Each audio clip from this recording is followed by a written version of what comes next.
On a podcast in South Africa, Open Chats, on that show, it was said that colored people in South Africa are crazy and inbred. That they are crazy and inbred. Okay, that is very offensive. Now, it's offensive. I would be angry if that was said about myself or the group that I belong to, but something similar has been said, and I was offended. I'm talking specifically about racially Black America, ethnically Black America in America, with the example that I am about to give that is extremely offensive. I'm not sure if anyone has heard of this, but I had it said to me personally, in person, and I've also seen before in comment sections similar words spoken about light-skinned Black Americans that are paired with going together, boyfriend, girlfriend, or husband and wife.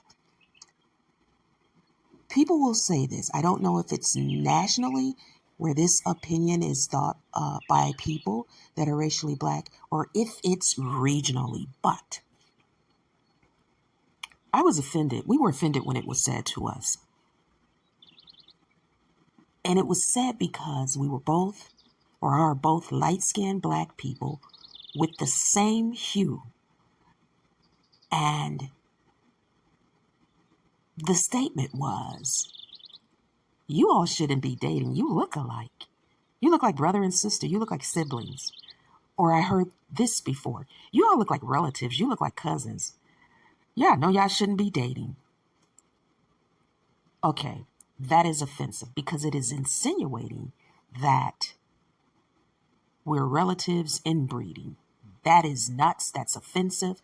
And I've actually seen similar comments, which I don't have screenshots, but of couples that are, maybe on Instagram or posted somewhere where people are actually in the comment section, racially Black people in America, making that statement.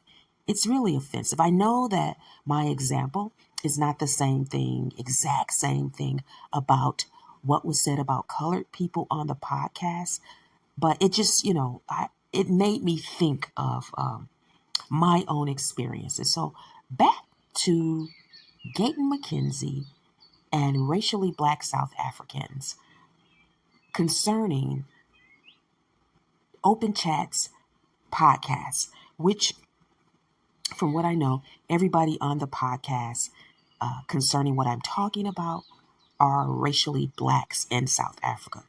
Let's move on.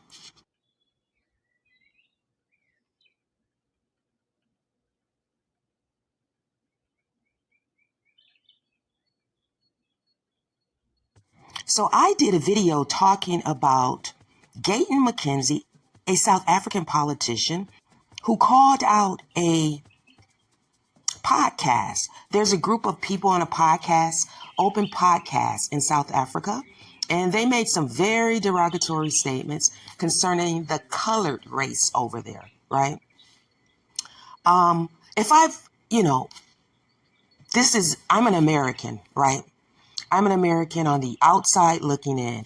And I used to believe that racially Black South Africans kind of had a very similar perspective as racially Black Americans. I think there's some similarity in perspective concerning race and politics and power and apartheid, Jim Crow, but I don't think overall there's a similarity. You would think that there is, but I think it's very, very small, right?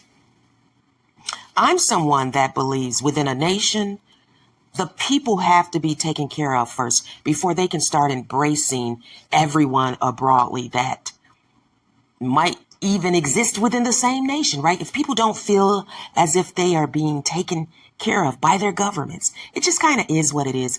And this can create hostilities, right? Like in my ethnic group, ethnically Black Americans, right?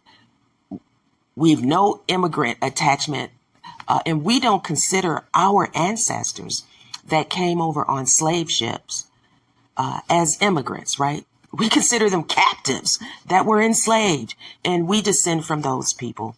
Historically, our people have had a rough time with America as its parent, right? These racial hierarchies here in America, right, even include mass immigration and people from that movement after 1964. It's created some interesting stuff politically as well. Now, there are internal problems within ethnically Black America. There has been this internal problem concerning complexion for a very long time, right? And not every ethnically Black American has a problem with complexion, but there is this thing as colorism here in America. And now other groups of people that did not actually use the word colorism to explain what happens in their nation concerning people in the same ethnic group with different complexions, from dark to light, from darkest to lightest, right? People are using a term coined by Alice Walker, an ethnically Black American woman, colorism, right? That's not to say colorism did not exist in their world, but that comes out of America, the word. Just like the term all skin folk ain't kin folk is a Black vernacular terminology, right? So some terminologies can be used equally, right? Some can't. The word colored is a slur in America, right? It just is. Black Americans, we equate that to such negativity. Again, it's like being called a kafir, almost, or if not exact, in South Africa, right? So Gayton McKenzie, has been called out by racially Black South Africans. Gayton McKenzie has some posts out there, according to what I'm learning, that are very derogatory about racially Black people. And people are saying that he's being hypocritical because he wants the Open Chats podcasters to be taken down and lawyers and stuff to get on their case. Now, let me just say what the Open Chat podcasters said. They said that coloreds are crazy and inbred, right? That's very offensive to say that someone is crazy as a whole. The whole group's crazy, and they are having incestuous relationships within their racial group, right? I know that coloreds in South Africa are colored generationally. Generationally, they are colored. Just like a racially Black person in South Africa, although Blacks were there longer, are generationally Black. Whites are generationally white. These people are their own ethnic group. I get it. So this would imply that if they're incestuous, that they've just kind of been getting with each other as family members to create this colored dynamic. I would say that's really offensive. I also would say that Gayton McKenzie probably should have thought about how harshly he wanted to go at the... My understanding from what I'm viewing and reading is that Gayton McKenzie is backtracking and seems to now express that he did not want Open Chats podcast canceled.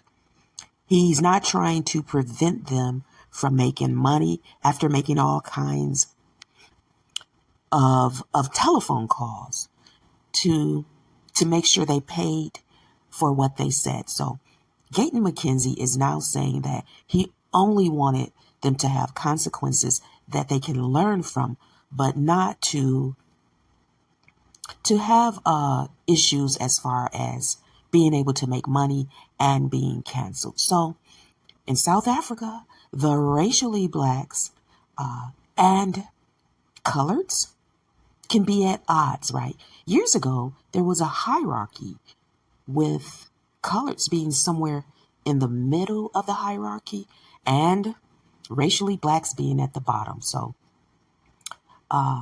it is what it is. I think it's interesting what's going on over there. And when the South Africans are over there on TikTok with this togetherness, it's just all different racial groups, whites, blacks, and colored looking people. I don't know if they're all colored or you can't tell by complexions unless the person actually states that they are black or that they are colored.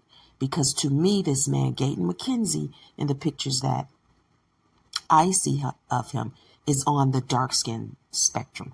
But you just can't tell. But they do go at it over there in South Africa. It's an interesting dynamic to watch when comparing the United States racial issues, right? Different lenses though. Social nurse.